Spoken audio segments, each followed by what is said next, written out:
Assalamualaikum warahmatullahi wabarakatuh. Hai teman-teman, apa kabar hari ini?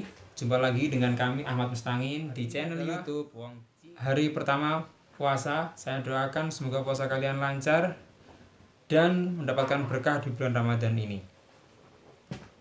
Kemarin ada pertanyaan kepada saya tentang masalah infus dan suntik apakah membatalkan puasa? Ya, infus dan suntik itu apakah membatalkan puasa?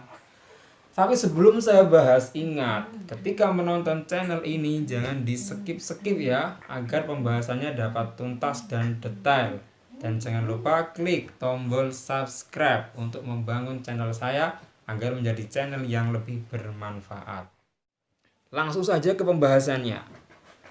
Bulan Ramadan ini tentunya setiap muslim menjalankan ibadah puasa. Oleh karena itu, setiap muslim harus menjaga kesehatan dan stamina tubuhnya agar ibadah puasanya tetap fit dan dapat menjalankan sebulan penuh.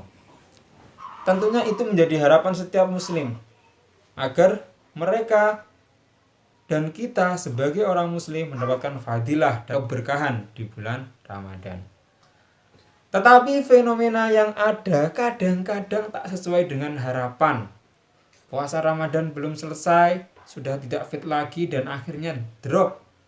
Ya, entah karena penyakit, bawaan atau kekurangan vitamin, kekurangan protein, kelemahan tubuh, minimnya kekebalan tubuh, akhirnya menjadi drop sakit dan harus berobat di rumah sakit, puskesmas ataupun berobat ke dokter.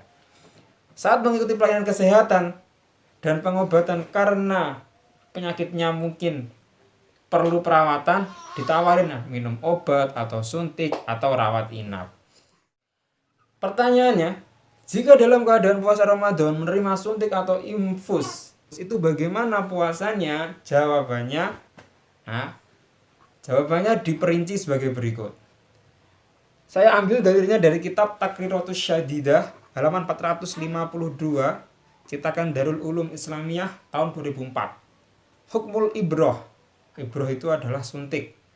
Hukmul ibroh tajuzu lidoruroti walakin ikhtalafu fi ibtaliha lisawmi ala salasati aqwalin al awwalu fa fi qaulin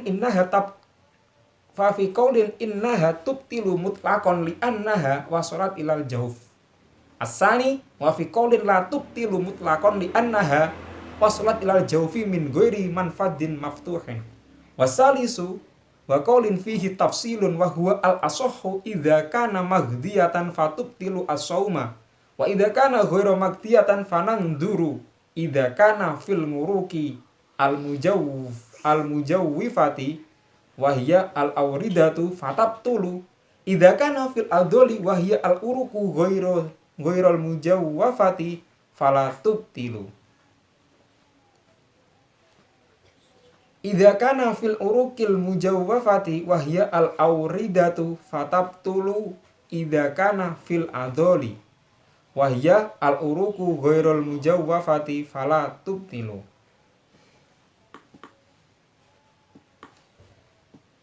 Inti dari lafaz dalil di atas adalah hukum infus. Ini infus ya. Hukum infus itu adalah haram mutlak menurut ijma ulama. Sedangkan hukum suntik ya, itu boleh dalam keadaan darurat. Ya, suntik itu boleh dalam keadaan darurat. Akan tetapi ada 3 perbedaan dalam hal membatalkannya puasa. Dalam hal membatalkannya suntik bagi orang yang berpuasa. 1, hukumnya batal secara mutlak karena cairan tersebut akan sampai pada anggota bagian dalam, yaitu jauf, perut. 2, tidak batal secara mutlak karena cairan masuk ke dalam tubuh tidak melalui saluran anggota tubuh yang terbuka. Ya. Nah, saluran anggota tubuh tidak terbuka, disuntikkan itu kan tidak melalui saluran anggota tubuh terbuka itu seperti mulut, hidung, telinga, mata, dan seterusnya. Kalau suntikan tidak mungkin lewat mulut. Nah. Kemudian yang ketiga, untuk pendapat ketiga ini diperinci lagi. Jika yang disuntikan itu berupa makanan bergizi, berarti apa? Itu infus, itu makanan untuk orang sakit itu. Maka hukumnya adalah batal. Hukum puasanya adalah batal. Akan tetapi jika bukan berupa makanan bergizi, yaitu berupa cairan obat, dan melalui urat nadi, maka hukum puasanya batal. Koyitnya itu adalah urat nadi. Tapi jika cairan itu disuntikan melalui otot besar, maka puasanya tidak batal. Ya, jadi yang membedakan adalah lewatnya. Kalau lewat urat nadi batal, kalau lewat otot besar tidak batal. Nah, itu saya ulang lagi, di sini dirinci. Yang satu, batal secara mutlak karena cairan tersebut akan sampai pada bagian dalam anggota tubuh, yaitu perut atau jauh. Yang kedua, tidak batal secara mutlak karena masuknya air ke dalam tubuh, ya, itu melalui anggota yang tidak terbuka. Kemudian yang ketiga, ini diperinci lagi, apabila yang disuntikan berupa makanan atau infus, maka itu hukumnya batal secara mutlak. Kemudian apabila berupa suntikan atau obat yang berupa cairan, jika dilewatkan melalui urat nadi, maka hukumnya puasanya batal. Jika dilewatkan melalui otot besar, maka hukum puasanya tidak batal.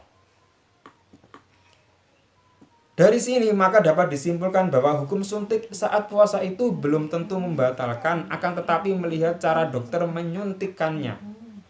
Akan tetapi yang paling penting yaitu menjaga kesehatan dan kebugaran tubuh agar puasa kita dapat berjalan dengan baik dan sebulan penuh.